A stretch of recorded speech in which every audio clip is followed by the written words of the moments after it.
today. And there are all kinds of very sad stories around what happened, but most of them got out. Okay? He came here at 39. I lived on West End Avenue in New York. And my father got into the... Hello, hello. Hi. Welcome. You're hearing this, you're missing the saga. We're just going through it. So please. This is Esther. Hello. I'm from Berlin.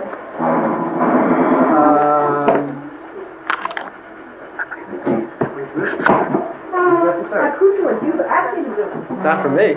All right. All right. And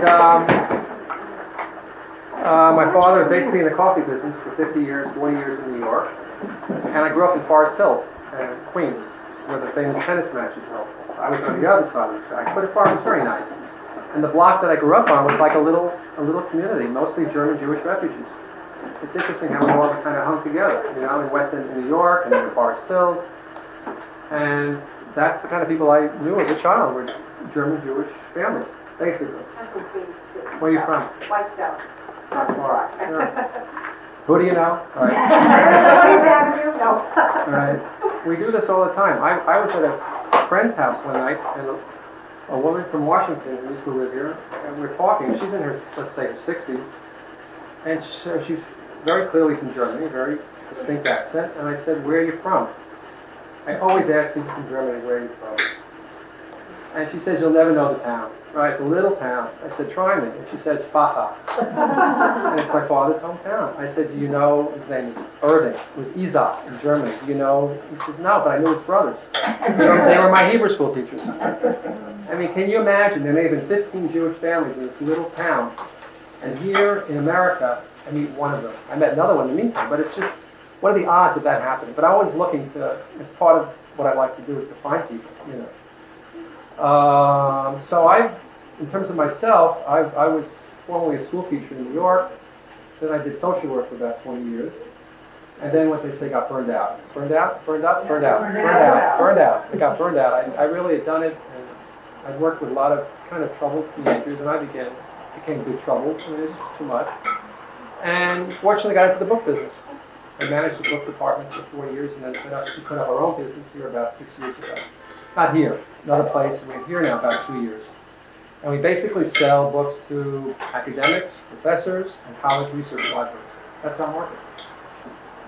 And we hope one day to have a bookstore, regular, we're thinking. We're not sure, but a retail bookstore. Okay, one more thing before Jane tells you a bit about herself. I'm not. Yes, you are. Crowd. She's in the, well, you'll still talk, please. Karen wanted me to mention this group that I just did a training with. Any of you know Facing History? Okay, they're not well known, and I'll very quickly tell you, and then if you want to know more about it, I'll give you an address and how to find information. It's a group of, I guess most of them were former school teachers, they write curriculum from all over the country. They came to Cambridge, no, Boston, sorry. And they put together curriculum for teaching the Holocaust. But it's not teaching the Holocaust, it's really teaching what does it mean to be human. They ask the question, but really, what makes us human? How do we think? Why do we do what we do? So it's a basic humanistic approach to life. And how did this happen then, and what's happening now? How can we tie in what happened 50 years ago to what happens in the world? What can we do to make a difference? And they're working with high school kids. And they're doing incredible work. So they're teaching teachers how to teach the subject. You can't just go into a classroom and say, okay, let's talk about the whole. I don't think it is. I mean, it's a really difficult subject to start talking about, especially when kids start saying, I don't want to see that stuff. You know. So what they're doing is showing techniques about how to teach the Holocaust. Okay? So they did a training, and they have all kinds of scholarships for people if you're interested. It's in Boston, and it's about a week-long training teaching. And there are all kinds of materials they prepare. So you can write to them, and I have materials too, to find out more about Facing History. It's a wonderful organization. I hope to teach in September, of course. So that's partly why I went. Okay. Jane. Okay, Jane, would you say a few words? How does this come on? Mr. Kimchi. Yes? Paul? Hi, Paul.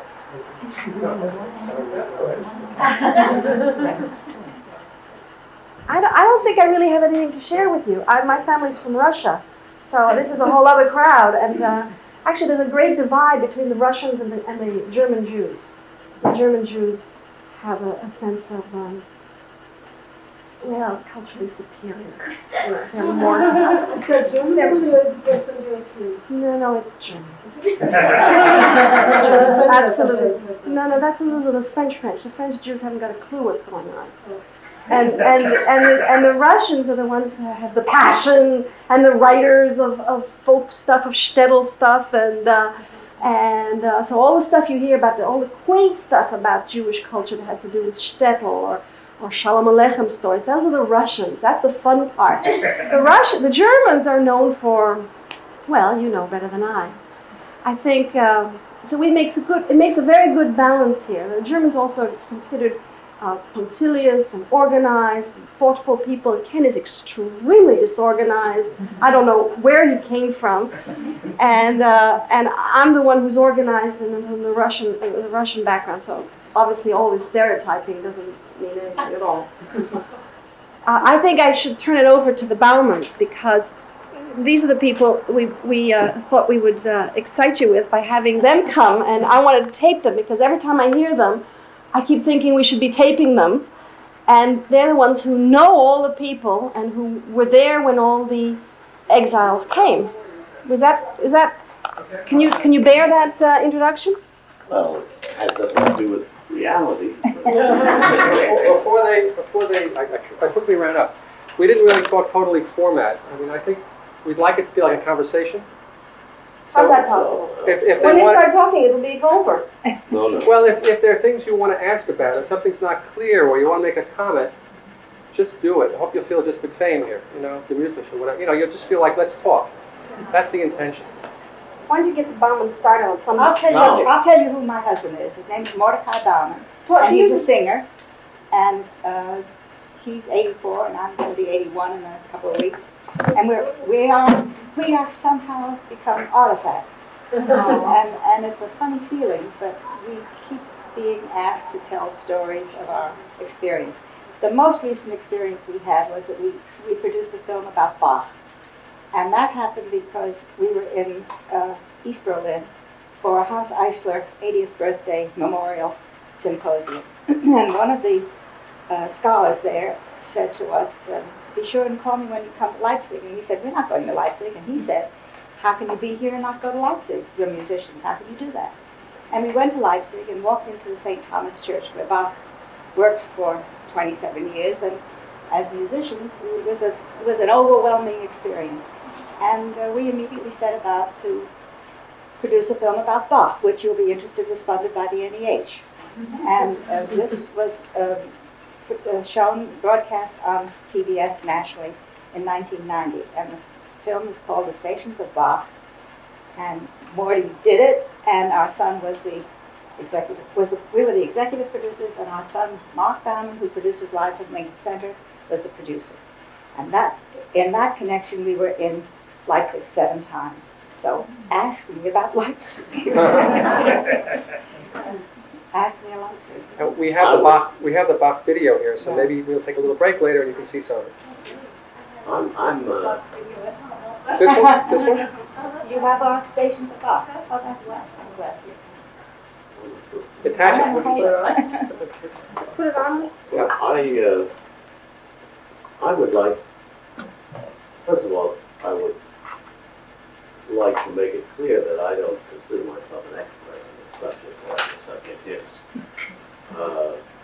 I have some experience about being in Germany, dealing with German bureaucracy, experienced the lives of some very interesting Germans that I knew.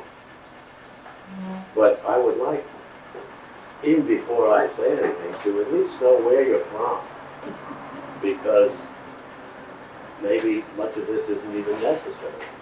But I would like to know if you could tell me quickly your name and where you're from, and I assume you're all academics. So I'll try not to be angry with academics. Would you tell us where you're from? Sure. You tell me. Dave Lane, I'm originally from Massachusetts, but I live now in Pittsburgh. Winter Bucker, originally from Vermont, but I'm also now in Pittsburgh. Lived in Stockbridge Library, Oklahoma, and still in Oklahoma. I'm Esther Bischoff, and I'm from I'm Karen Peter. I'm originally from Kansas. I lived in Massachusetts since 1968. I'm former German teacher, former social worker, burned out social worker, burned out. I'm Carol Kashefko, and I was born in Flushing, New York, and grew up a little bit in Queens. I know what you mean about it being a meeting place. Everybody in the neighborhood was either German Jewish or German Italian. It was a mixed neighborhood, but it was great. You know, everybody got along very well. Then in middle school, I moved to Connecticut, and that was a totally different experience again. And I'm a German teacher also in Westport, Connecticut. I'm Randy Flirt, and I live in Baltimore, Pennsylvania, and I'm teaching middle school German. I'm Melissa Whistler, and I'm living in Lansford. We're actually all German teachers. You don't mean German language, or do you? Yes. German language at the high school and middle school level. Most of us are from public schools, so two of us from private schools. I'm Patsy Wilson, and I live with my wife in Virginia Beach, Virginia. I'm Kate Kornmeyer. I'm from Maryland originally, but I spent the last year teaching in New Hampshire. I'm Tom Weinshank. I live in California and teach German, and my father's German Jewish doctor. Came to just very similar to New York first, and then wandered out to California. I'm Tim Melko. I was born in Baltimore, but I grew up in Wisconsin and I teach German in Minneapolis. Ellen Harold, with the Pennsylvania, York, originally from upstate New York. I'm Maureen New York from Newport, Florida, and I was born in New Jersey and lived in Charlotte for quite a while in Ohio. Dorothy Luss from New Jersey. My father also came over in 1997.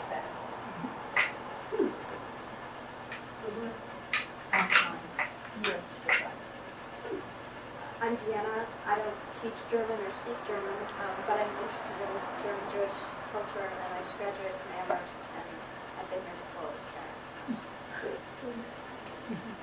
I'm Tina. I'm from Maine, and I'm currently a student in English college. I'm Ute Barnett. I grew up in East Germany, and I came to this country in 1964 and went to school here to college, and I'm teaching at Elmhurst College. I'm Jane Trigere, his wife, among other things. I got the picture. The thing that is interesting is, to me, is my connection with Germany. As a matter of fact, when I went to Germany to do the film, we were filming in Weimar, and the East German Broadcasting Company came to interview me for a radio program, and we were in the Weimar church that Bach's relative was the organist, or Bauman. And it's a famous church because there's a magnificent picture there by Cronach. And so I was absolutely taken with this environment. And of course, Weimar is very important for Goethe and Schiller. And so that was a very interesting experience. And in the middle of the broadcast, I realized that I was being interviewed as a refugee. A German refugee. And so I had to tell her, no, I was born in New York. So that was one of the experiences I had about the confusion about where you're from. And it's a kind of an interesting thing, because the reason I got to Weimar was because in 1935, I was chosen by Hans Eisler.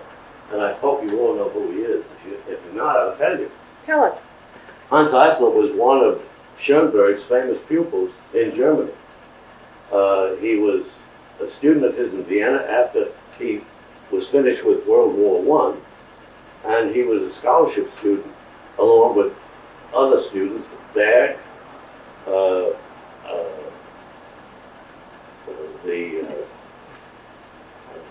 two other important composers that Webern is the man I'm thinking of. Webern, Berg, and Eisler. And Eisler were three of his best pupils. And when Eisler was in Germany before he became a refugee, he was a most successful composer and a very well-known one all over Europe. And as soon as Hitler came to power, he was wiped out. And there has been two very interesting exhibits, and I wonder if you're familiar with them, that were mounted by a man by the name of Dumling, who mounted the music exhibit of verboten music and verboten art. You know that Hitler ran a great exhibit in one of the big cities in Germany, in Düsseldorf, of forbidden art, in which he showed all the terrible art that was being produced at that time in Germany, which is all the great art of Germany of that contemporary time. And the mistake he made was to think that everybody would agree with him. And what happened was the exhibit was so successful that he had to close it down. So it was a fascinating experience. And this exhibit has traveled now in the United States, and I don't know if you've seen it. It was in Washington. We saw it in Washington. It hasn't come to New York. It has been in Canada, and it has been in Los Angeles. And they, along with it, went a section on forbidden music. And Eisler is one, and Kurt Weill, of course, is one of the other names that were shown in this exhibition. Now, the thing that was interesting is that when I toured with Eisler in 1935, he came here through an English organization called the Anti-Nazi Federation. And his job was to raise money for children of victims of fascism. And we toured all the big cities in America: Boston, New York, Chicago, St. Louis, Detroit, Pittsburgh, San Francisco, Los Angeles. We went all over the whole country. The reason I mention that is because nobody knew who Eisler was. In this country, Still don't. and they still don't. They don't know who he is. Actually, since the unification of Germany, Eisler's records are now to be found in all the big music stores. So that if you go into Sony or Barnes & Noble or Tower or whatever big music store and you ask for Hans Eisler, they've got something of Hans Eisler's now. And it's very funny because up until the unification, there was not a possibility of finding anything. We toured, and of course, one of the problems that we had was that in 1935, anything of that character was considered communist. And I think, to be perfectly frank with you, if there wasn't a communist party at that time, it wouldn't have happened. It wasn't communist, but they were the ones that gave it support and provided an audience. And in every one of the cities that we went, we were greeted by people who were left-wing people.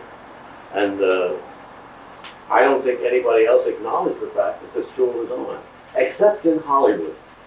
Because Eisler had written a very famous music score for a film called Kula Vampa. Are you familiar with the Kula Vampa? Well, now, as Germanists, you should see it and know it, because that's a film that he did with Brett Brecht. And it's a very important film because it showed what was happening in Germany after the First World War. The terrible poverty, depression, unemployment, difficulties that the people in Europe were having, in Germany were having at that time. Of course, the picture takes place in Berlin. And Kula Vampa was a section that unemployed, people without homes built in a tent city outside of the main city the main part of Berlin, which they lived in. And the picture shows them running from one part of the city to the other looking for work, because every rumor that they heard, they got on their bicycle and they ran to a job. And he wrote a beautiful score for that. And I might tell you that some of those songs, which I recorded in 1935, have just been re-recorded by a German company today. So they've just been issued in a 10-disc, 10 CD disc of records called Songs for Political Action from 1923 to 1950 something. And there's a big book that goes with it all about American political songs, not German political songs, but because these songs were recorded in America, they included them. So that, in a strange way, Germany has recognized political use of music where the United States has kind of let it go by. My connection with Iceland was very close. In other words, I just didn't tour with him because that tour took a couple of weeks. But our lives kind of intersected in all the time that he was in the country, and even when he was out of the country. Because in 1939, when I was singing in Mexico, at that time I was there with Anna Sokolova and a dance group who had been invited by the Mexican government to give a series of concerts there. Iceland was invited by the government to teach at the conservatory. And he was not able to get into the United States until he came from another country. And he couldn't come from Germany anymore because he'd already been in on that possibility. So he went to Mexico, stayed there, taught there for a while, and then came back to the United States. When he came back to the United States, he was given a teaching job at a New School for Social Research. And he worked there for a while. He had a Rockefeller grant, very interesting, in order to do a study of music and film. That study of music and film was a book that he wrote after he did the study, and his name is on the book, and it's called Music for Films. He did it with another one of Schoenberg's pupils, who also came as a refugee to America, who was from the Frankfurt School, Adorno. Adorno didn't put his name on this book when it was written, because it would have made him subject to political harassment. But now that it's over, his name now appears on the book as a co-writer with Hitler, with Iceland. So right. Anyway, the only point I'm trying to make is that the question that we're approaching is really a political question. It's not a question of geography. Did you come from the east or did you come from the west? It's political. And that's really what I think I might be able to say something about.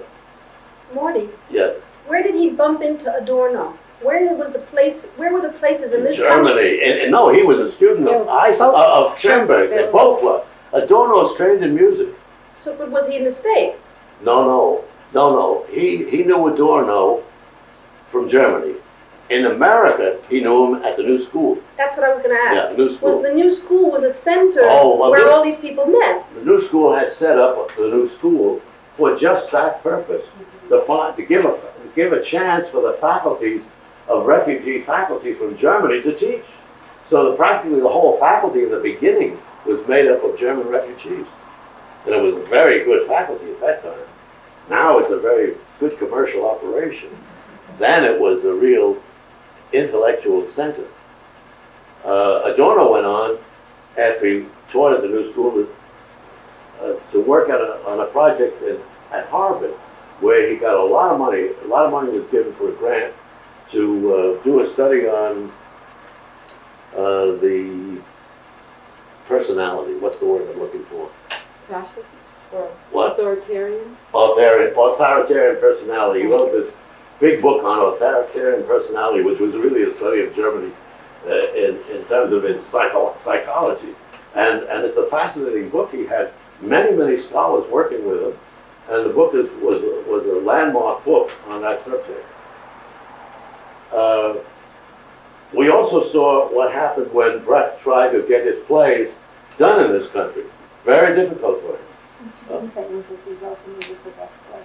Well, I'm going to tell you now that the theater union in New York at that time was doing a whole series of repertory plays, and one of the plays they put on was Brecht's Mother, which is an adaptation of Gorky's book, Mother, which he did into a play, and Iceland did the music. And it's a marvelous study of an old woman and her son, who was a revolutionary, and her son's trying to get his mother to understand how to improve herself in society. And basically, he finally educates her to the point where when he's killed, she picks up the revolutionary flag and marches with him. And it's a very terrific work.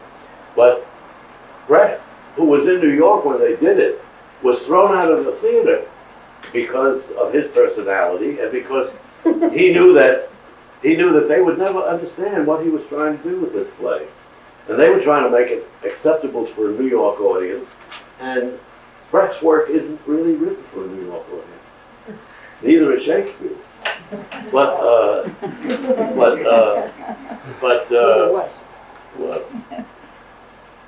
So that all of these refugees who brought with them a certain kind of cultural atmosphere and who enriched America in great depth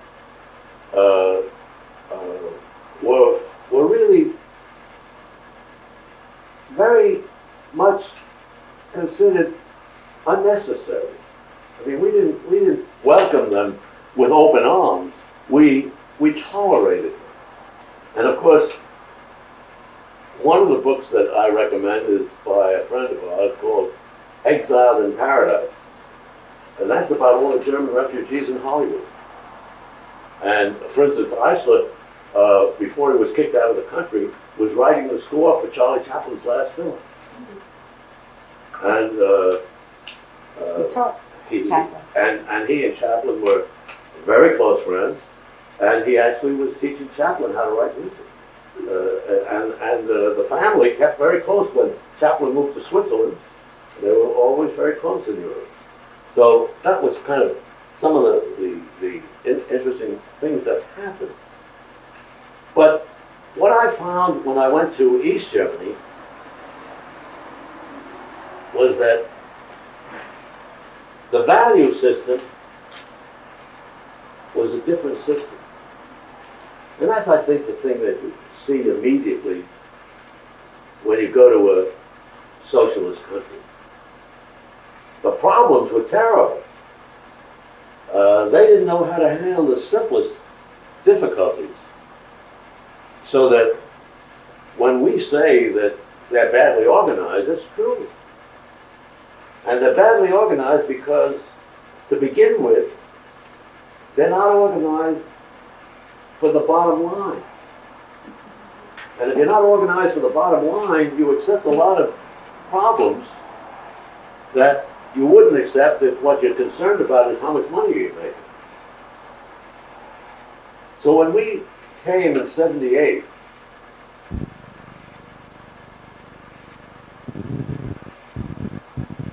we were greeted in such a warm way by the committee that was running the symposium on Iceland.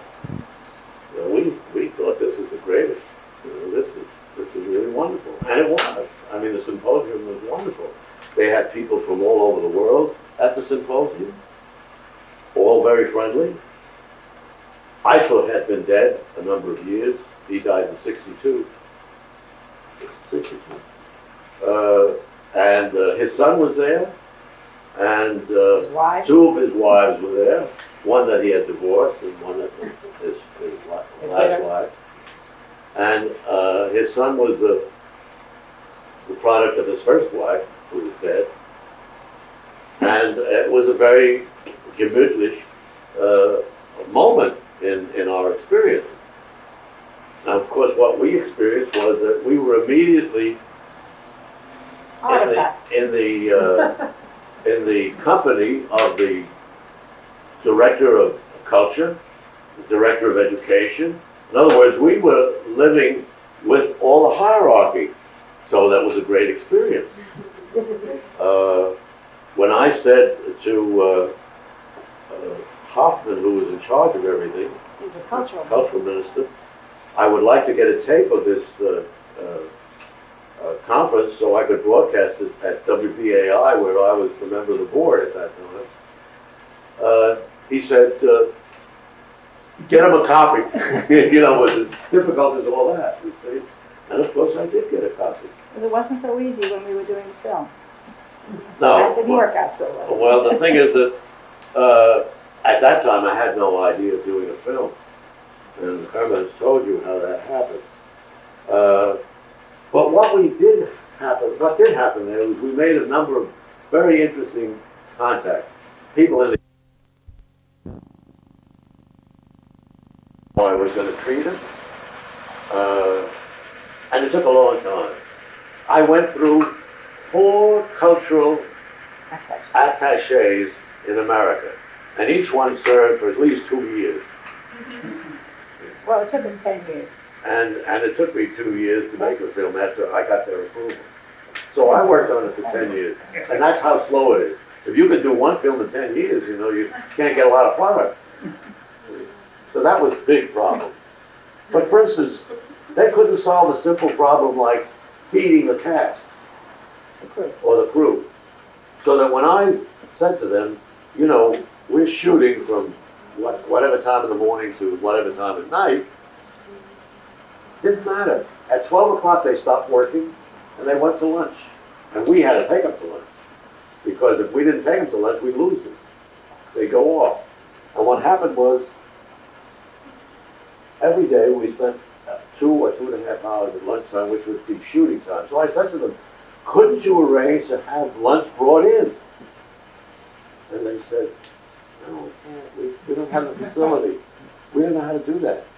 So I finally spoke to a man in charge of the whole film industry. And I said, you know, this is stupid. This is dumb. I mean, that's a simple problem, to get lunch to people who are working. He said, yeah, I know. He said, I know. What do you think it is when we have 100 people working? Couldn't get lunch to 100 people either. So that's the kind of bureaucracy that you face in Germany. And if you complain, for instance, about the hotel, it was the same thing. You couldn't get to anybody who would listen to a complaint. Would you like that? She censor you? Yes, right. You can censor me. I only want to give you some sense of what was happening.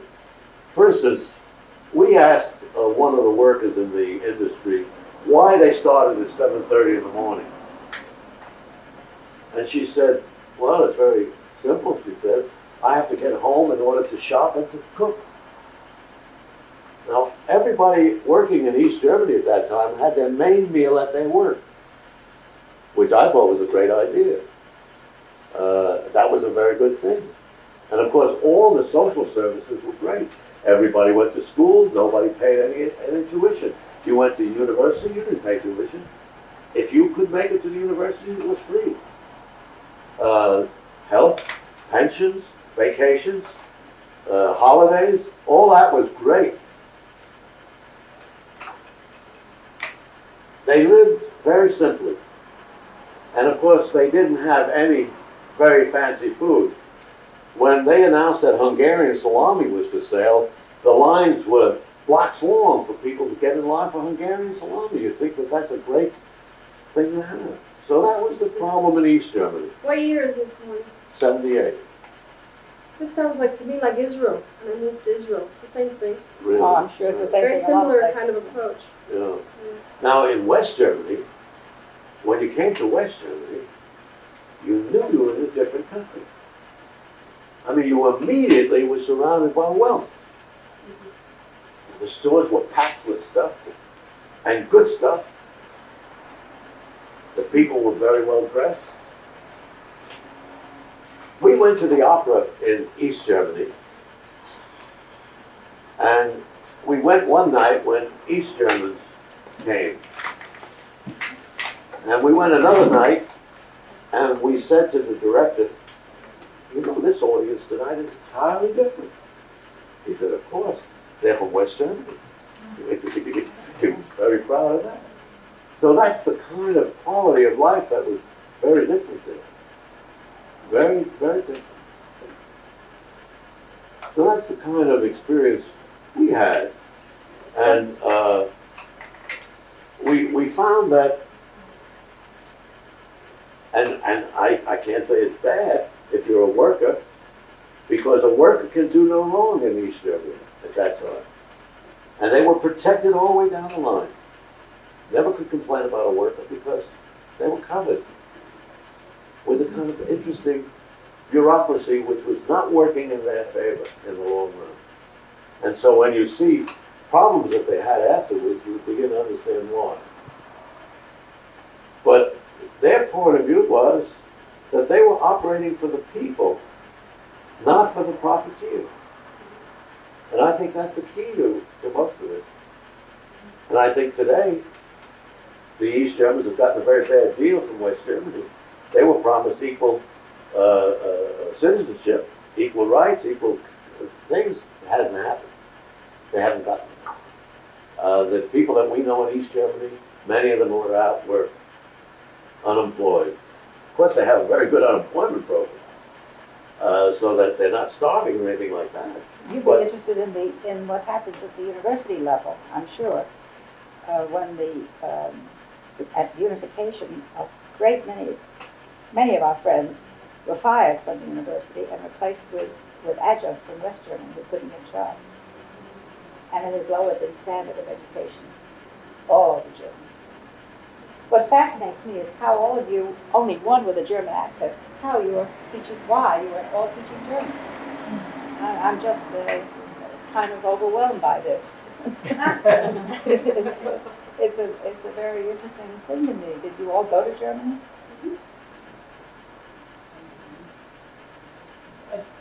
Do you know the Kurt Weill Foundation? Very well. Very well. Well, it's run by Bertlies Weinstein, who is my uncle's cousin. And she is a German Jewish refugee. Yeah, we've been with her many times, yes. Oh, wow. Yeah, we're very involved with And her. I'm close to her. Well, that's right. She came over, I guess, in 35, and Yeah. lived with my family in a little place in the in Brooklyn, in Bayside, and then moved. And then she said, it's like a dream. You never think anybody's going to make it on Broadway, Yeah. And especially somebody in such terrible circumstances. But she did. Yeah. I mean, she was a singer or pianist. Pianist, yes. Pianist, and Simonette. Oh, Simonette, yes. And she married Randy. You know Yes. Randy, Mm-hmm. who's kind of a crazy singer. I was in Street Scene. Yeah, I remember when my uncle was getting some kind of honorary degree from a university. He's a lawyer in here. And Simonette, Bertlies, and Randy, they came, and he was about to get this gold medal. And everyone was, the fans were crying and all. And Randy, the crazy one, stands up and starts singing something like, I did it my way. Well, Anyway, I just thought it's a great resource. And, Yes, it's a wonderful place.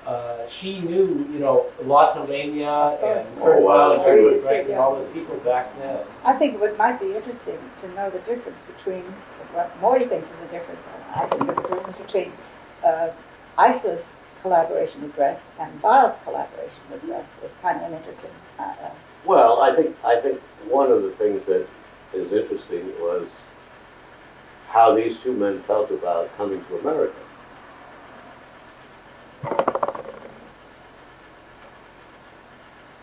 You must know also that Isla is part Jewish. Weill is all Jewish. Isla is really a person of very sophisticated intellect. His father was a professor of philosophy. Weill's father was a cantor. Isla came to America and said it's hard to be a refugee. Weill came to America and said, I'm an American. He just threw away German. He would never speak German again. Isla always thought he'd go back. As a matter of fact, he said, when Hitler's overthrown, you'll come to Berlin, meaning me. Because it happened that way. Isla did go back to Germany, and he did have a very big role. He was he wasn't the director, but they named the conservatory in Berlin the Hans Eisler Conservatory. He wrote the national anthem. And he wrote the national anthem for East Germany. Weill was through with Germany. I think Iceland realized that no matter where he went, he was going to still be German. Never gave that up. The CD set out, which is interesting. Did you see that from Berlin to Broadway? What's that? From Berlin to Broadway, a CD set Iceland's Bayer's music. Yes, And the Berlin music, all the stuff he wrote in German is entirely different. Of course, of course. And I think what he did in America is wonderful too. I mean, I think that he made a marvelous adjustment and wrote some very wonderful things. But if he's going to be remembered, he'll be remembered for the things he did with Brecht. I mean, the Three-Penny Opera, Mahagoni, the Jahrsager, many works that he did with Brecht. The Lindbergh Flight. What about the difference between their music? Well, Isla was a political person. As a matter of fact, when he left Vienna and Schoenberg, he really gave up the training that Schoenberg had taught him. In other words, he was trained in the 12-tone technique as all the others were. And he was very adept at it. And his music now, you can hear what he did.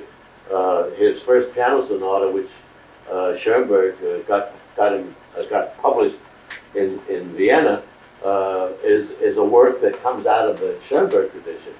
But he made his big success with the mass song and with the things that he wrote for Brecht that were popular pieces.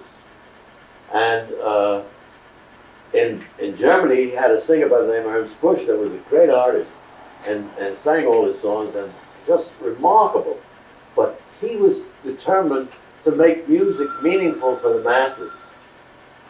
He felt a political responsibility for his work. While never, I don't say he wouldn't have been identified with progressive activity, but he was determined to make a success of his work. And he did. The Weill Foundation is in the money. It's a fortune of money. I mean, what they're able to do in terms of giving out grants and publications and all kinds of things is because the royalties from Weill's music in America are tremendous. I don't think Iceland has received any royalties. Well, he received royalties when he went back to Berlin, but and he lived very well when he went back. About the film he did with that. I talked about Gula Bauman. No, I And mean, in America, Iceland did a film in Hollywood with Brecht. I don't know if you've seen it. Hangman Also Die was the title. he was nominated for an Oscar for that film. But it's a film about Nazi Germany. Not a great film, but not a bad film. And if you could get it at one of the movie places, cassette places, I think you'd enjoy it. It's a very good kind of Brecht film. Brecht, for instance, couldn't get a job in America. Couldn't get any work in Hollywood. The Hollywood Exiles were really the cream of German culture. Starting with Furtwängler, who was a rich man who supported them all, which is a fascinating story.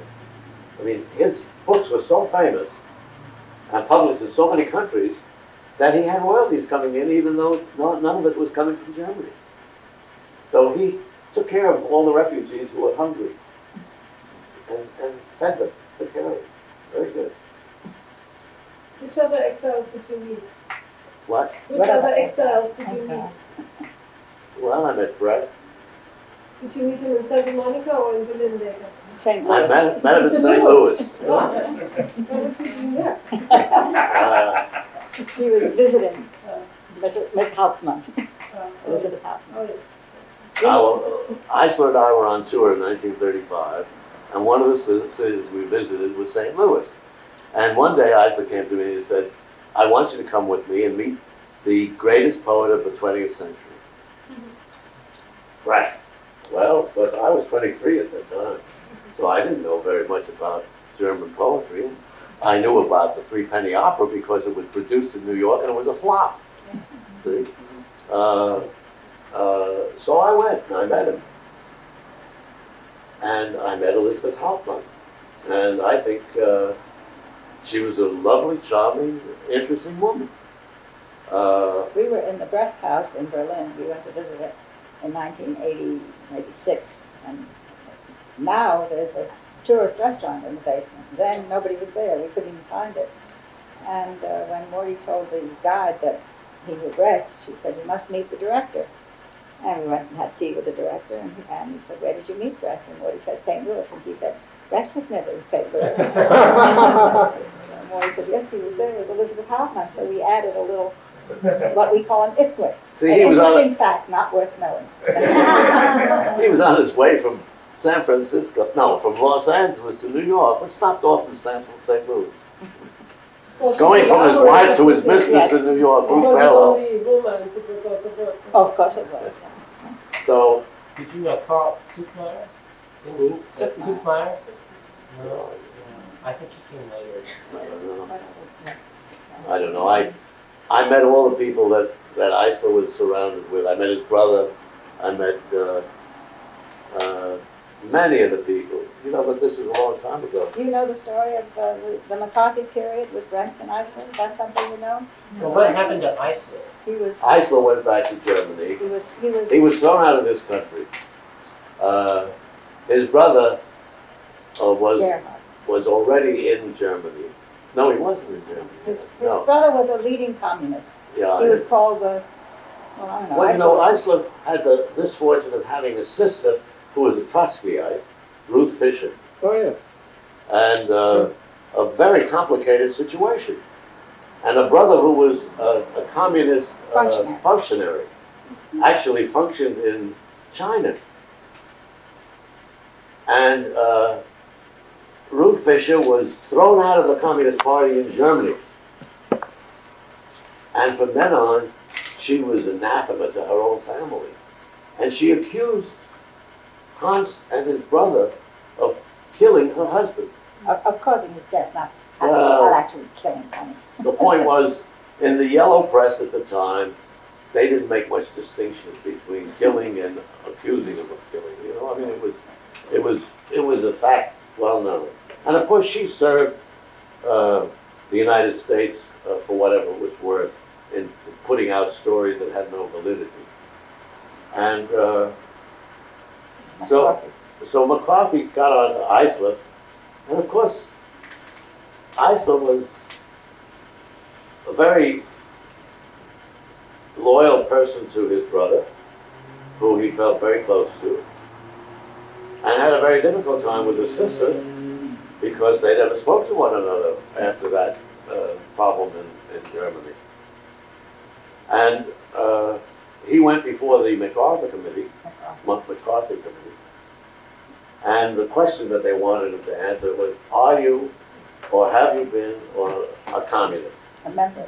A member of the Communist Party. And Isla answered in a very interesting and honest way. He said, I never was a member of the party. He says, because the party never completed my application. He said, I applied, but they never accepted me. So they asked him that question 100 times, 100 different ways. And he kept saying, no, I never was, but I could have been, you know. Well, they were so angry with him that they told him he had to leave the country. So he left the country. And then when they called the Hollywood 10, they called Brecht in too at that time. And Brecht was asked a number of questions. And Brecht said, no, I never was a member of the Communist Party. Which more are you sure he wasn't? I know he wasn't. He wouldn't join anything. He wouldn't join anything, you know.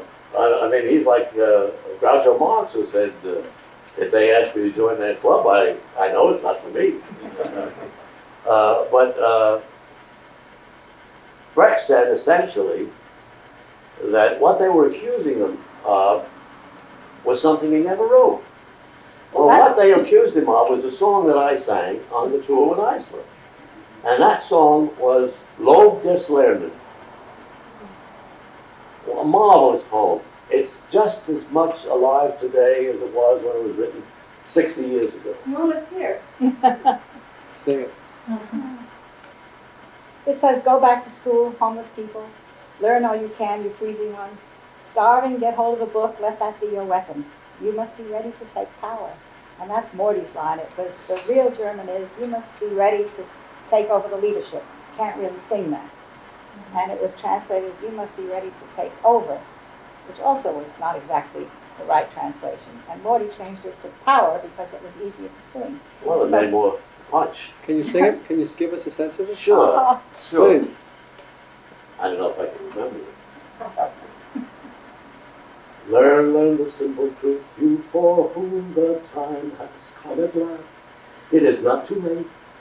Learn the ABC. It is not enough to learn, but learn still. Fear not, be not downhearted. Begin, you must learn the lesson. You must be ready to take power. You must be ready to take power. Learn it, men on the dole. Learn it, women in kitchen. Learn it, people of 70. Learn it. Something else. You must be ready to take power. Go back to school again, homeless people. Just learn all you can, you freezing ones.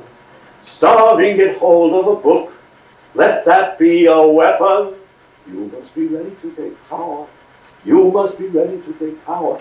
And on the word, That's a nice line. check up the bill, for it's you who must pay it. Point Point with your finger to every item.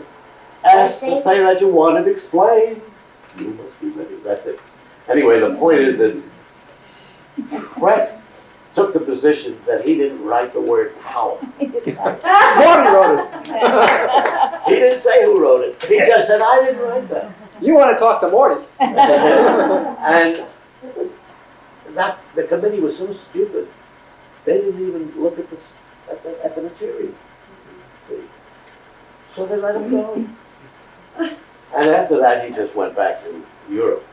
And he didn't even go back to Germany, you must know. He went back to Vienna. And you must also know that Brecht traveled on an Austrian passport, never on Germany. So, and he did finally have to go to Berlin because there was nothing for him to do in Austria, in Vienna. And so what happened was the East German government offered him the theater, the Berliner Ensemble Theater, that he would take over the directorship. Well, of course, you know, his wife was an actress, Helen Weigel, and she wanted a place to work too. So they went back to Berlin. He started the Berliner Ensemble. And anybody who's ever been there and has seen a production of Brecht knows how great a director he was. So we've been occupied this last year by a book by a man by the name of Fuji at the University of Maryland. Who's here from Maryland? Somebody's here from Maryland. You know Fuji? No. You're not missing much.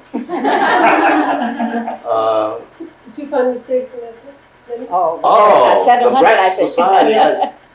Anybody who gets the Brecht material knows that they have pointed out something like 700, over 700 errors where he actually misunderstood what was being said. Fuji.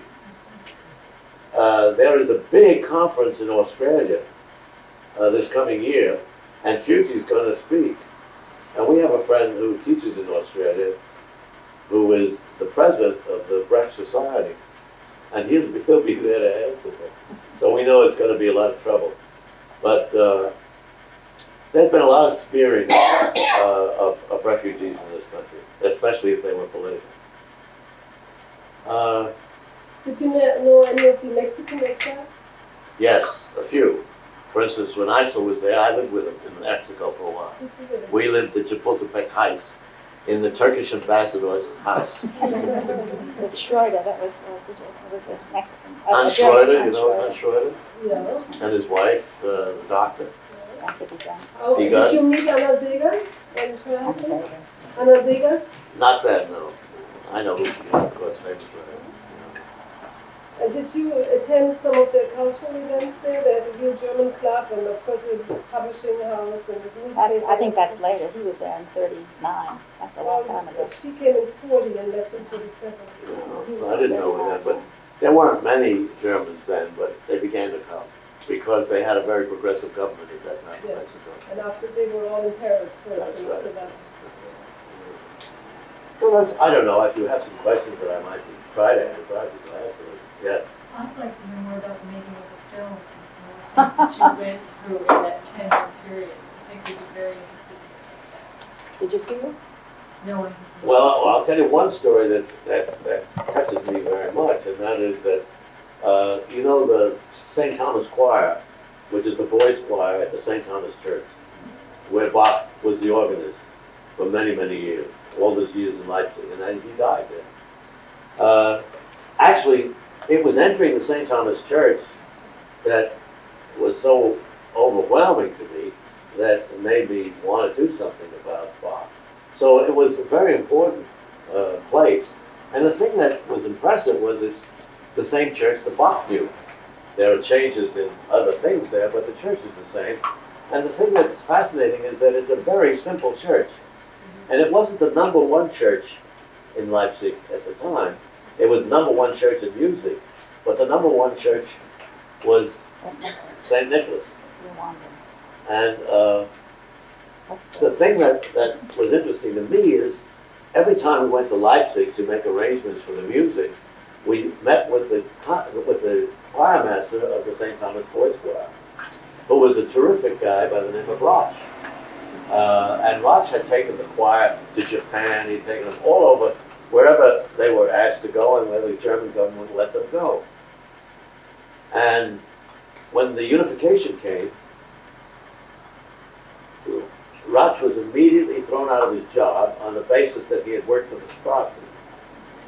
That's the kind of injustice that took place at the unification. This was a man that had no interest in politics. He spent all his life in the St. Thomas Church. He was a boy in the St. Thomas Choir. He grew up in the St. Thomas Church. He spent all of his life there, never left it. Went from being a singer to the director. And they fired him. And the reason they fired him is because he gave, I don't know. Well, one of the things that they would ask him to, let's say, to go to London and bring 40 kids, not 80.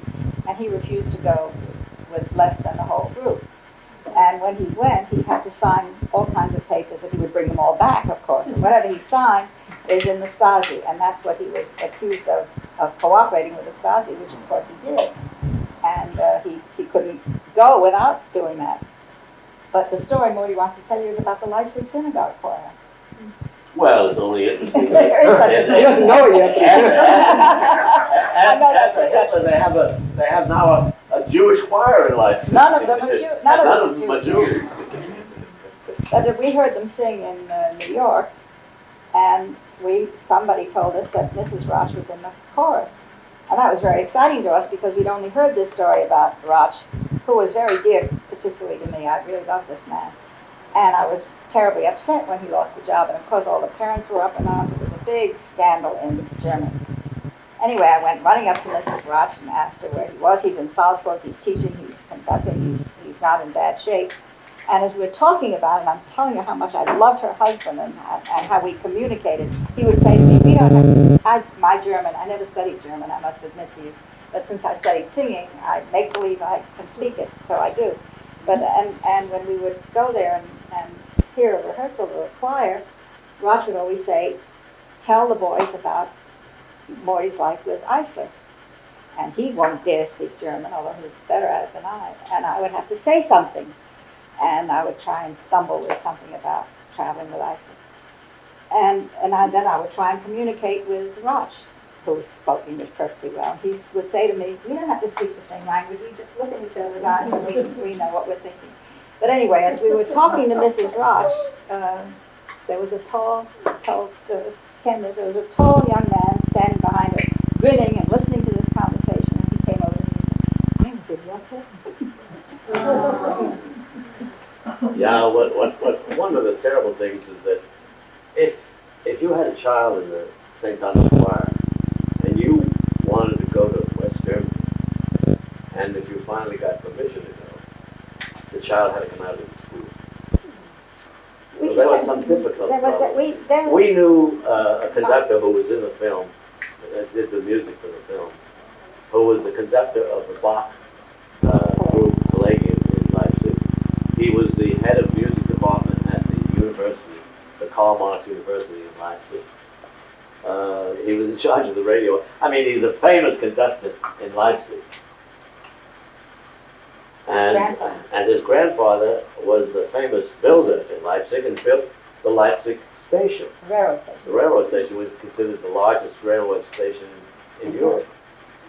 So we got to know his family, and his mother, and his brother.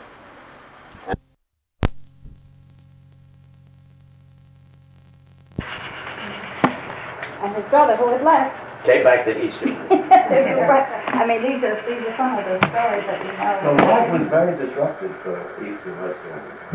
And the East Germans have had a very difficult time. Mainly because there are a lot of problems in East Germany, and I don't know if these problems exist in West Germany, I imagine they do. But for instance, soft coal is mined in East Germany. And the situation there is just pollution. Pollution is so bad. You can't believe it. And you would think that in a socialist country they'd be concerned about it. It's the same in Russia. They don't take care of these things. They don't think that's important. And it is very important. I think they make a big mistake. So they have big problems. They have big problems.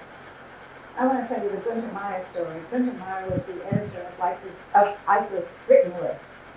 And when we first met him at the 1978 conference, we met him a lot, and we could never remember his name, so we referred to him as fruit juice for me, I'm driving. That's what we said every night. And one day We would go out after the conference for a drink, and he could only have fruit juice on driving. Yeah. Anyway, he came to New York on a fellowship, and an exchange fellowship, and he called us, and he came to see us, and we learned his name, it's Günther Meyer, and he's very involved with popular music and popular music in politics. And interesting man who has had several wives and a very complicated guy. Anyway, what he wanted to see in New York was the South Bronx, because when he was introduced on the radio in California, they said, "Here, Professor Dr. Meyer, who's from Humboldt University, and he's from East Germany, and it looks like the South Bronx." Well, he knows it doesn't look like the South Bronx, and he really wanted to see it and take pictures to show his children. So we drove him around the South Bronx, and it was a very uncomfortable time for us. It was a very denigrating experience for New Yorkers to be going around the South Bronx with an East German professor. So I was trying very hard to change the tone, and I said, "What did you do in the war, Günther?" He said, "Oh, I was in the Hitler Youth." And I was kind of startled, and I said, "And what did your family do? What did your parents do?" "Well, my mother was a domestic, and my father raised and lowered the gates of the railroad crossing." I said, "Well, from that you became head doctor, professor, how did that happen?" He said, "Oh, I was lucky. After the war, I got TB, and I was put in a sanatorium, and the others were all out of the concentration camps. Displaced And they person. educated me." You know, head doctor professor means two doctors. Anyway, it's one of my stories I like to tell because I think it's so touching. I was lucky I got TB. I felt that Morty was so negative about our East German experiences, which had a lot of negative things to it, really did. I mean, but I think if we had worked in a bureaucracy with West Germany, I don't think we could have done it, actually. And I know we couldn't have done the film after the wall came down. I know that. It would have been impossible. Morty is in all the books about Iceland, which I carried with me. I said, "It's my passport." I have his picture in it, and it's the relationship with the That's man. to get through this passport. To get through the border.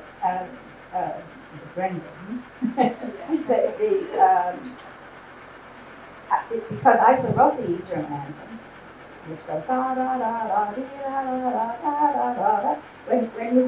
When you saw Katarina Witt get the gold medal, that was Iceland's music in her. And Morty still hasn't exactly told you the difference between Wow and Iceland's music, and I guess maybe he can. Well, I mean, it isn't a question of telling the difference. The difference is that Bach started out as a serious composer in parentheses. We are now experiencing in America, for instance, the capture of the cultural life by low culture, which was defined by a professor out of California. High and low culture, I don't know if you know what that book is. It's an attempt to explain the way cultural life exists. The truth is that there's always been an important low culture in every society. But society shapes its cultural life by what it wants to be the image of society. If you want it to be low culture, you put a lot of emphasis on low culture, as that's our country, low culture. But if you like it to be more important than that, when you say high culture, well then you forget about the low culture. And as a matter of fact, even though if you read the Times today and look at the reviews of musical activities in New York, you find that they spend more time on the pop bands and the rock and roll music and all the rest that goes with that kind of culture than they do with the serious stuff that gets done in New York. The point is that Weill was trained by a very famous composer. He was a student of a very famous composer.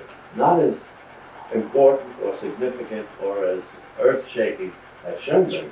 Schoenberg changed the whole nature of contemporary music. And what it really was a reaction against Romanticism. He decided that you couldn't go any further with the music, was basically what he thought. Because if you listen to his early works, they're very romantic. I mean, Schoenberg, Declare to Die, you couldn't get more romantic than that. And some of his early pieces for the theater. Well, Weill, and the reason I'm going around the corner on this, I'm trying to remember Weill's teacher, who was a famous composer for his time, was the head of the Berlin Conservatory at one time, not a German. Well, he trained, in other words, under a very classical kind of training, and had all the counterpoint and all the rest that goes with that kind of training. And he had a good success in the beginning.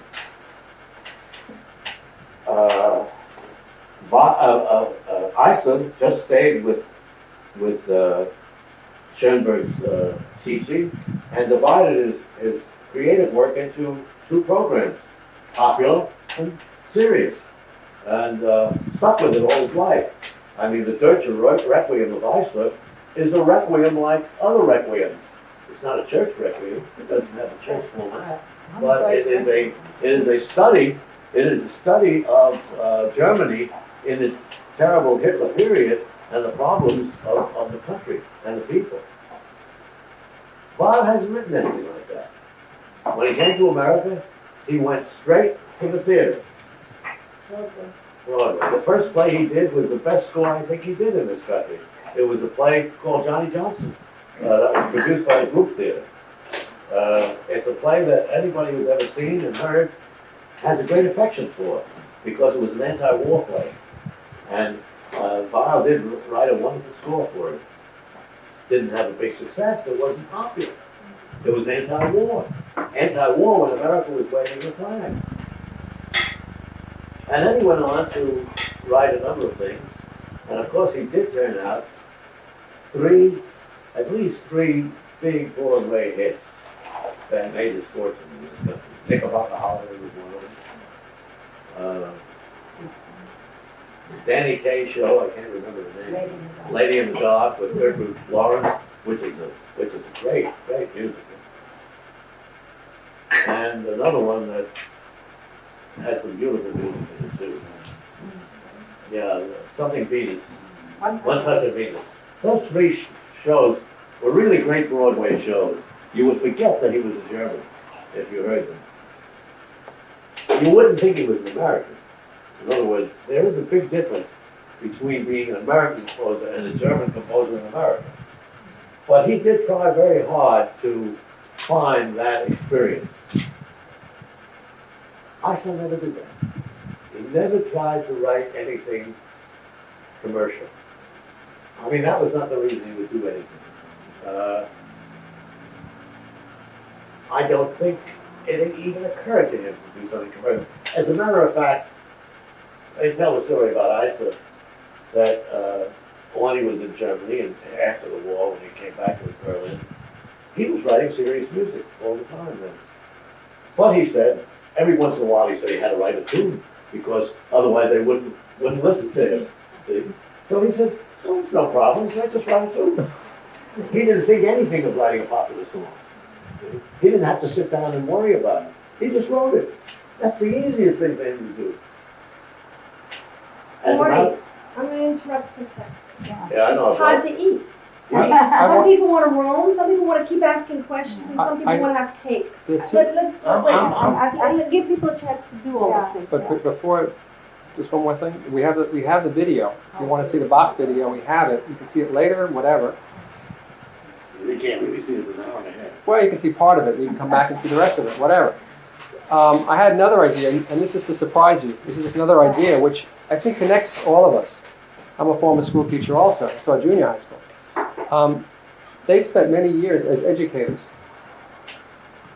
And you're making faces. They spent many years as educators teaching.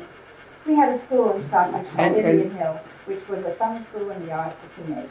And we had this school for 25 years, that's what we're talking about. And if I think it's relevant to them because they're all working with teenagers.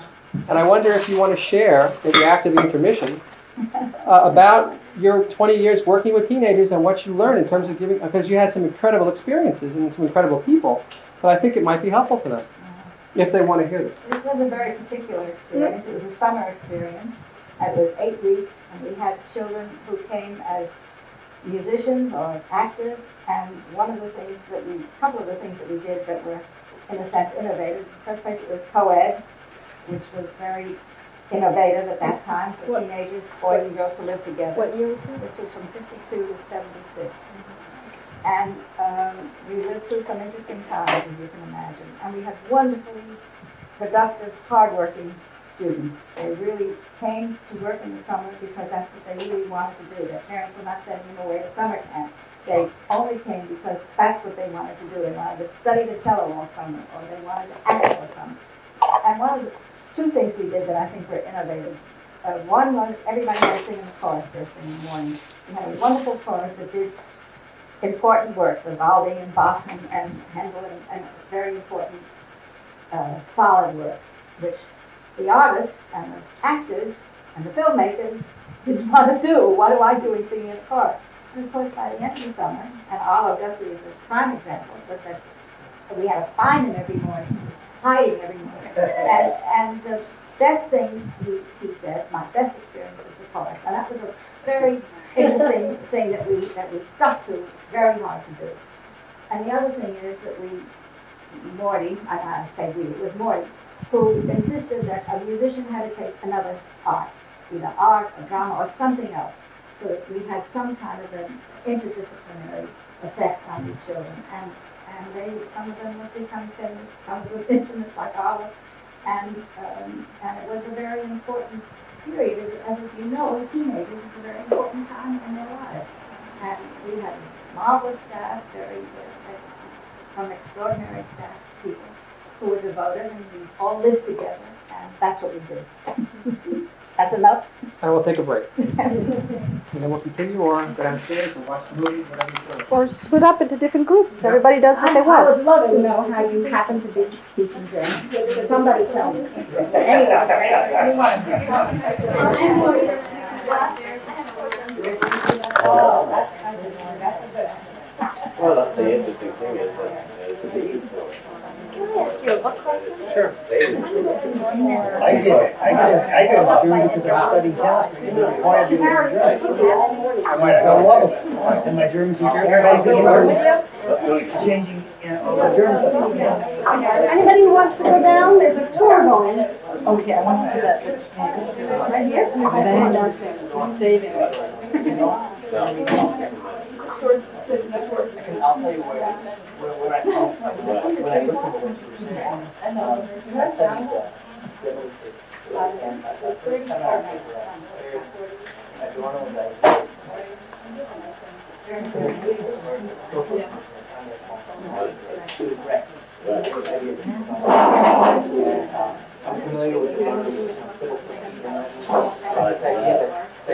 Trinidad was Barbara Stravinsky. We also have coffee, everybody.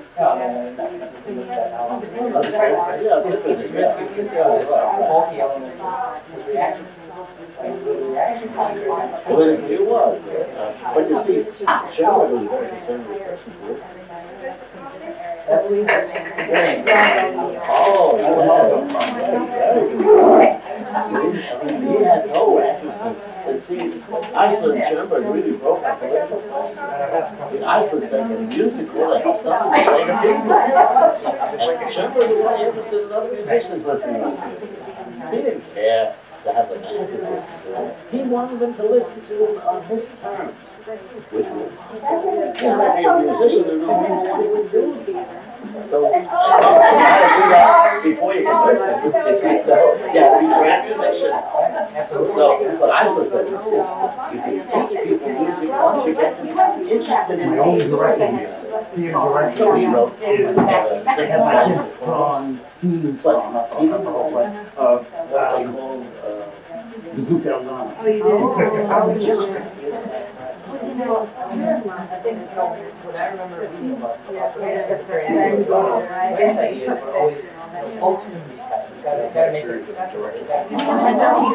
well, Frank's point of view to everything was, it's a learning. All his theories are learning. He came to it, he came to the masses in a sense in another way. He started out as a bohemian, playing in nightclubs and playing on his guitar, and he wasn't really interested in music. He was interested in poetry and poetry. Man, could have played but nonetheless. If he's going to be remembered for anything, he's going to See, 3 penny ounces on offer, and then playing. He has a little song called, What is Time? Or What About Time? Which is the most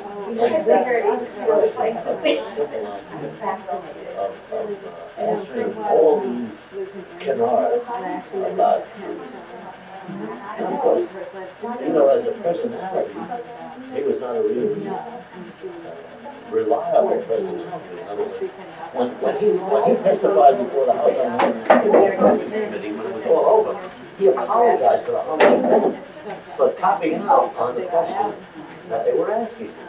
And he basically said, you know, I'm a German, I'm a refugee, I'll be thrown in prison, what good will I do? So he said, I had to act stupid. You know, basically what he said, I don't know what you're talking about. You know, I don't understand this. He understood perfectly well, he was a very sophisticated guy. But the point was that he got involved with people like Eisler. And Eisler, of course, was an intellect. He was a composer, and he was an intellect. Is he pure? What do you mean by that? I mean, left wing?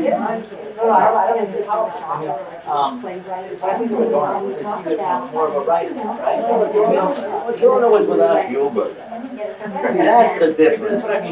No, that's the difference. See, Eisler had a lot of humor. He was very funny. I mean, and he's very witty, man, and very clever. And he was very social. Brett was anti-social. That was one of his problems. He didn't really enjoy just being with people. He enjoyed being with people in his life, but he didn't like to work with people.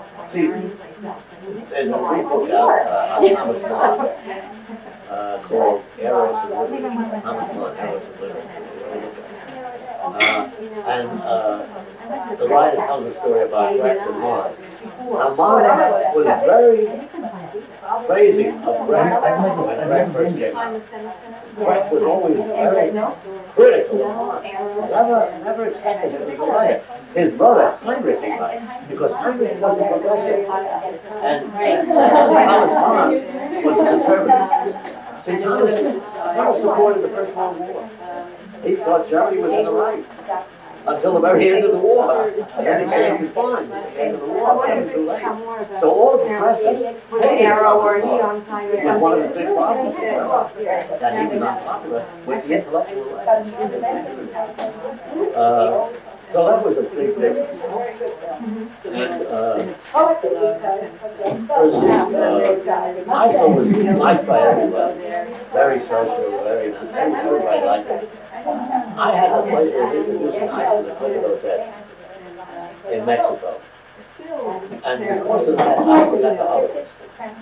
That's what got the holidays. And that was a very interesting experience. But the fact that he made such good friends with Charlie Chaplin, now that's like out of left field to make friends with Chaplin. Chaplin didn't make friends with a lot of people. Well, he did, actually did. And he was very good at it. And of course, everybody who knew him loved him. Brecht was different.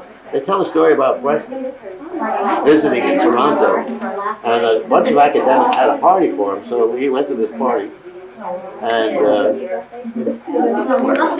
one of the academics came up to Brecht to introduce himself. He said, I'm Herr so-and-so from Toronto. And Brecht said, "Dich bin ich." It's not me? No, I'm not. I mean, you know, such an opening for Brecht was deadwood, he figured. He wouldn't make believe he was friendly. But Brecht was strange. I mean, see, everybody took care of Brecht in a strange way. They all admired his capacity. They didn't admire him, but they admired his capacity. It's like being in the presence of a genius. You know, you have to. You don't have to, but you kind of overlook all the faults in order to be in his presence. And that's what happened to him. But he suffered terribly in Exile because he had no money, no income, and he couldn't sell anything. And even the film that he did in Hollywood, he was cheated out of by an American left-wing guy. What was that? Well, he wrote this film. It was his idea. And when they went to film it, and Fritz Lang was the director, so he knew Lang, you know, from Europe. What's the name of the film? Hangman also died. That's the one that Brecht He wrote the story, and he really wrote the film. What happened was they told him, while he was writing it, that because of his German, he had to get a collaborator. So we got a guy named John Wexler. You know John Wexler? He was a Hollywood writer and also a playwright and a left-wing guy. So he wrote the play with Brecht. I mean, the movie script with Brecht. Then it turned out that in order for Brecht to get credit, he had to be a member of the Screenwriters Guild. And he wasn't a member of the Screenwriters Guild, and nobody was giving him the money to join. So Wexler took the credit for it and stole it from him. Did he get paid at least? Well, he got paid a fee for the story. But no royalties. Where did he die? In what situation? What was his end game? Wexler? No. What did he do? Brecht. What did he do? What was his end game? How did he finish up? Just as a guy whose idea was made into a film.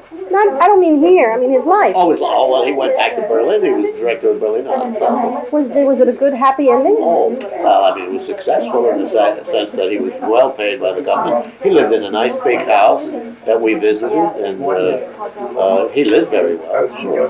And he was a director in the big theater, Berlin Theater, and paid by the government. You know. Did he have children? Sure, he has a boy and a girl. His son went to Harvard. A friend of mine knows his daughter. In fact, In Europe? In Nuremberg. Yeah, Right. He organized an anti-fascist demonstration in Nuremberg about 5 or 6 years ago, and got in touch with her and invited her to come and speak at the Parteigelände, the original Nazi party, and she came down and spoke there. Well, it's fascinating, you see, because well, she's grown. She's married to a leading actor in the Berlin Ensemble. But the point is, Brecht left, you know, Brecht's wife was Jewish. And I mentioned it. I don't know if I did, maybe I didn't. No, but his wife was Jewish, so it's a crazy thing. Because he comes from a real Protestant family. But of course, he wasn't interested in religion at all, in any way. But the point is that he left all his royalty Just 2 kids. The royalties in Europe to his daughter, and the royalties in America and this continent to his son. Who's doing better? I think they're both doing very well. Oh, good for them.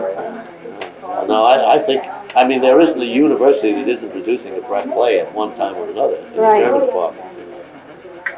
And of course, the 3-penny opera makes money like crazy. Sure. You know, I mean, the Weill Foundation lives on it. What was the end of Weil's life like? Well, he had a strange life. You know, his wife divorced him and remarried him. And he had a very difficult time with her because she never really... Did he have children? No, they never had any children. And of course, she outlived him. He died at 50. So he died very, very suddenly, unexpectedly. I think, I mean, he was as successful as he needed to be, you know, and he always was working. He did some Hollywood things that weren't so good, but his Broadway things were great. That was the last of it. Do you put on plays in your class? I never have. No. It's a good idea. That kind of thing. I acted in a play with graduate students. We graduated a German play in Madison, Wisconsin, which is a very, very big German department. And I'd like to be able to do that. But I've only so far only taught up to level 3. You know, and it's really hard to get a group together. I'm teaching level 5 for the first time ever next year at the school. And I hope Is that the highest level? yeah, that's as high because those are the kids who, you know, high school lasts 4 years. Those are the kids who in middle school already got a year and decided to keep going. So these kids should be talking. So yeah, they're starting to become fluent. They're getting there. Yeah. They have enough vocabulary to talk about things. I'm in Minneapolis. It's great. Especially for Germany. Yeah, it's wonderful. It really is. It's good for German and it's good for music and theater and everything else. They teach That's one of the German. cities we sang in. They teach German in this high school too. And the population of this town is mostly Polish, descendants of Polish immigrants. You think they teach Polish?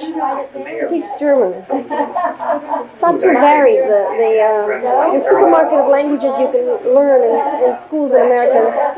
Spanish, French, maybe German. Maybe German. Maybe if you're very lucky, Russian, Chinese. Oh, that would have Japanese, to be like Amherst maybe. and maybe Latin. Yeah. Oh, more people have Latin than they have Russian and Chinese, don't you think? We at our school we have all the ones I mentioned except Latin in Minneapolis. There's a school where kids could go if they wanted Latin, but no one does because it's very inconvenient. You know, and we have some Latin teachers here who teach German. Where do you take Saxon? Thomas, who was sitting here in the corner with me. Who's sitting right next to me in the corner. He teaches Latin and German both. Because Ken's son did 5 years of Latin. He's the Massachusetts Latin Scholar. No, National Latin Scholar. He got a National Latin medal. They give medals from learning Latin. Sure, my grandmother is a Latin scholar too. She studied it in Nashville. Now he's doing Greek. Well, language, of course, is great. But today they announced on the Would you radio. like a cake, coffee? Cake, coffee? I'm going to have a little cider with me. But that's what I said there. Is that cider? Cider for morning. But Today they they announced on the radio today that a study of the New York school, college, university system is deficient in that they don't teach anybody anything. Somebody got paid a lot of money to produce this study. But we didn't ask any parents. Can I ask you another question about Eisler? I've never heard his music except, of course, the East German national music. And I'm wondering, he said he broke with the 12-tone tradition. Did he pick up folk elements? Was he rooted in romanticism again? Or where did his music come from? What was he doing? I got cider. I'll listen to him now that we've talked about it later. As a matter of fact, his music is very contemporary. Even his simple music is contemporary. In other words, the thing that Eisler was able to do that very few people have been able to do is to write simple music that's not kitsch.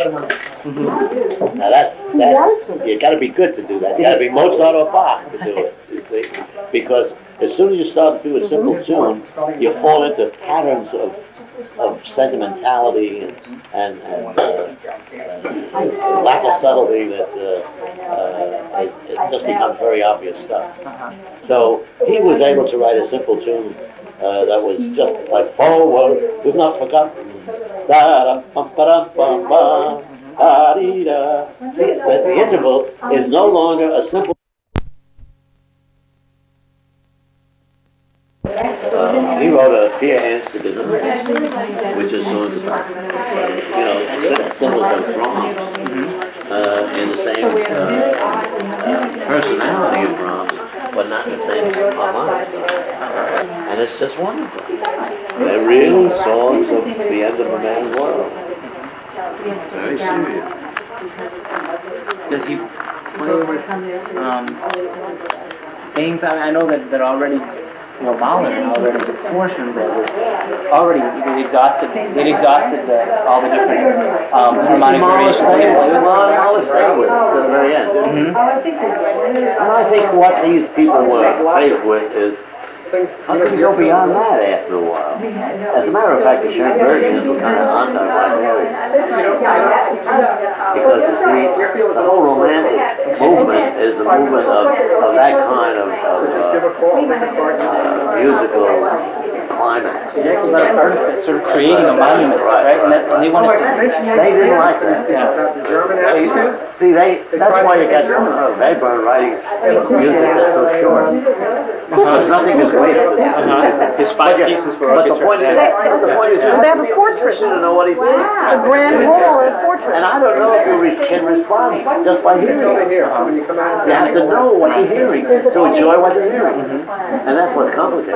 Well, I know people praise, like Alban Berg, people praise him because he was able to write in 12 tone. He stuck with the formal structure, but it still sounded to people like it was a melody. We called it a grand hall. I mean, if you're going to see Wozniak or Lulu, there's a great artist. That's how I feel every time I listen to my friends talk. I just keep talking. Can you give me, just because I've never looked at the bookstore before, around that figure, there are 2 books down the stairs. Ken. The point is, you can overcome that. See, the problem for Schoenberg, for Schoenberg, and his problem with the public was that he was human. He's another example of a composer who is so serious that he's deadly. Some people think that if you're a serious person, you don't laugh. But that's not true. You can be serious and funny and laugh. For instance, Eichmann has a little book of quotations, little stories about Eichmann. Actually, happened because somebody asked me a question on the radio when I was there sometime, and they put it in the book for me. But the point is, the book I think is called I'm a genius. And the point is, he makes fun of the idea. The idea. And then your husband He's a genius. You're no different than anybody else. My family happens to be that you're a genius. French. Yeah. In other words, your I personal don't life feel is my not house looks anything at all like my different. family, Marriage, my aunt's house, my father's house. And they don't feel themselves. That's actually very nice. What do they do is I mean, Galileo didn't know it was hard when he did it. He just did it because Oh yeah, curved a little bit. I fight with the big boulders. I said, this will work, believe me, it will work. Yes, I know there's an angle there, that's the only way I can get a decent composite out of it. It's fine, just do it. So you do go buy something. Yeah, but this room was just the way it was. All we did was to figure out the background. This was a doorway because I don't think there will to the big hall, and now it's a closet. See, they don't have to Because we have the bedrooms back Do there. you know who it is that you talked about? Was it political songs or something that was just released recorded in Germany? Do you know who recorded it? The Bear family. It's called the Bear family. Do you know where they're from or anything about them? They're outside of Berlin. Outside of Berlin. Yes, I do know something about them because we have a copy of it. Oh, okay. And it's a lot of the songs of the Weavers and all those popular groups.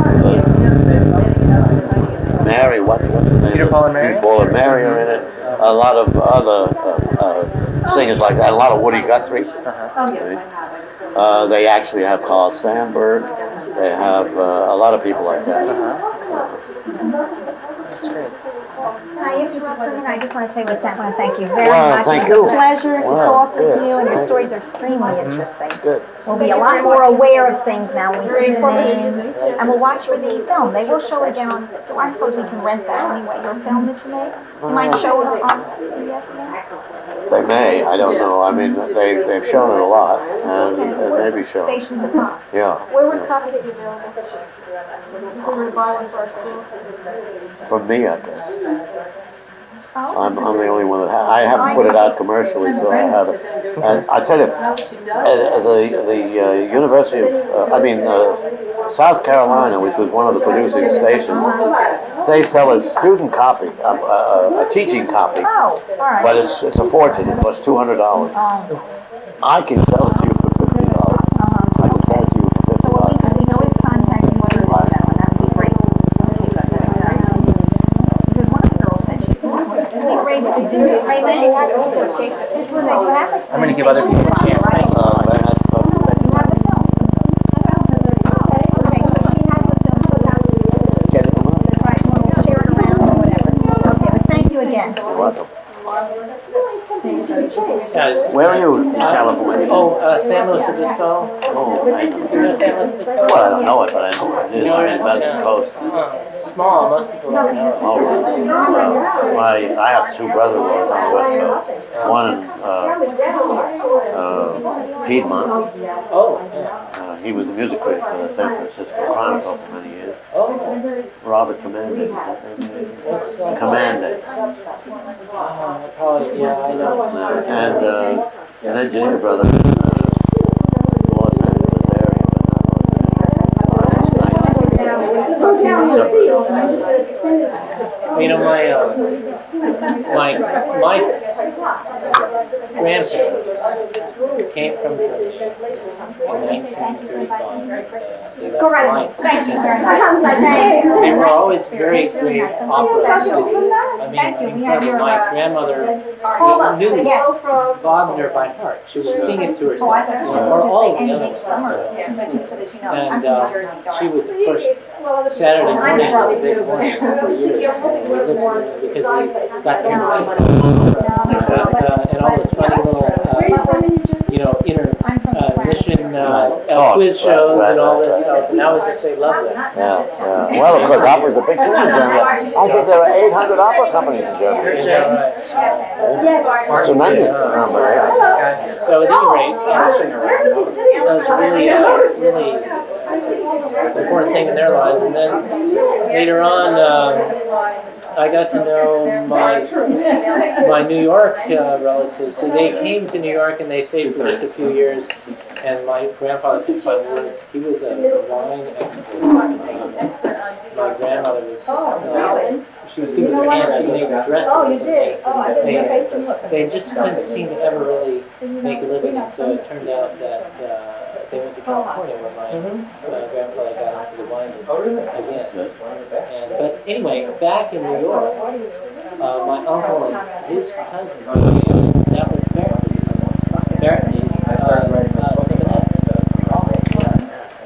Barclays, yes. Well, very. I mean, my cousin. She's very nice. Very wonderful. Yeah, she's very sweet. She's my You know, brother. there's a new book out on the letters between Kurt Weill and Robin Leonard. Oh, really? And she's a co-editor of Oh, it is that right? with Kim Kowalski, who's the president of the Weill Foundation. Oh, And Irma has a picture that she did that they use in the book, so she gets credit. well, at any rate, Morty, what's your she, Moscow filmmaker's friend's name? I can't think of it. Rappaport. Oh, Herbert. Herbert. He was an assistant to Fritz Lang in Vienna. Anecdotal information. I was writing one about You know his book You are? Yeah, I distribute two of his films Which? from UMass. Oh, which? Divided Heaven and Sunseekers. We bought the rights. Sunseekers is, oh, I've seen all, I've seen everything you did. Yeah. Well, I knew his father. Well, I'd like to talk to you sometime. Yeah, I knew his father. I'm Barton Big, by the way. I just got here, I'm sorry I missed everything. We'll catch up. But, and Conrad was a wonderful guy. I never met him, I went over there in Beautiful '82. man, you know, he was educated in Russia. Yeah. So he was very fluent in Russian.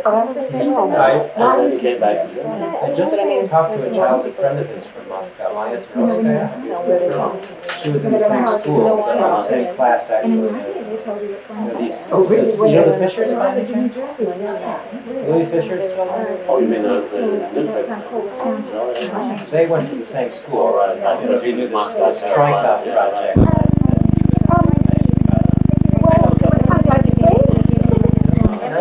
Nice meeting you. Thank you. Yeah. Good. You have no free car? Well, when he was in the 30s. Yeah, just free. It was at the same time as Exile.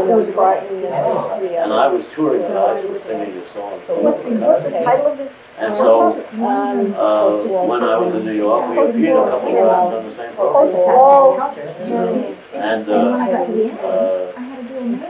he wrote a play called Professor Mamla, Yeah, which I've seen the film. Rappaport did in Moscow. Did you see that film, the Russian film, Mamla? I haven't seen the Russian. Well, that was made before the other I've only one. seen the film. Yeah, it was Yeah, right right, away. right, right. And it was very good. I don't think I ever saw it. But when Wolf was in New York, another one of my friends, one of the Min brothers, Min. His brother, his brother was the treasurer of Science and Society. You know that, the magazine, quarterly? It's a Marxist quarterly. And Leonard was the engineer, but he translated Mamlok for the WP. And they did it, and a friend of mine directed it. Harold Bowman. It's just crazy, yeah. You know, I mean, you're like this one. Yeah, no reason to expect you. I can't. But that was all time. Yeah. Of course, that's one of the first plays. Got to get paid. And then he wrote a play called Sailors of Kataro, which was done by the Theatre Union. I knew that was coming. And it was a big success. Thank you so much. It was really nice to meet you. Say that we enjoyed it. And that Wolf was very important. I mean, you know, I have been trying to get in touch with Wolf for a long time. And it's very hard to find something. You have to know his brother's first name. You have to know. Do you have contact with the And so when I got the Berlin, I asked him, if he was in touch with what? He said, sure. Here's his phone number. So I wrote him and found out. Yeah, do you know who it is? Frontier. He was a wonderful. Not Tickle Academy. Frontier. The public school. Well, we are just. And he was teaching at Leonard.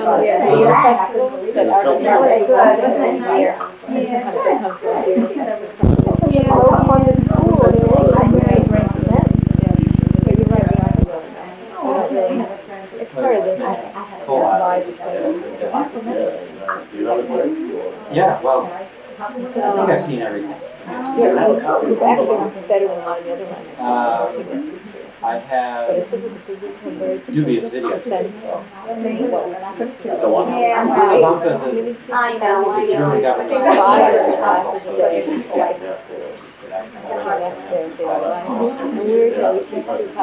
Well, that's a film actually. What do Yeah. they do when they just? Well, I haven't had it. Well, they United Plot, which is scandalous, the tapes they have. It's a number. I don't know. 17-year-old, 18-year-old. Apparently My argument is, marketed it. and if I talk to you, The reputation of Europe. Everybody. You know, I had a great experience. Right, and Ken will have. We were in Florida visiting a friend, and I had promised myself that I would never do it.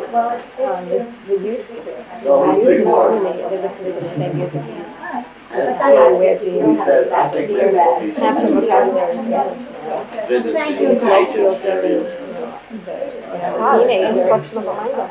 So we Some kind of of that, always. you know, you can look at it as No, I just think we were getting our well, it's half.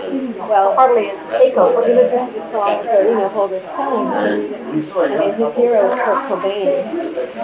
Kurt Cobain. Seattle. Rock.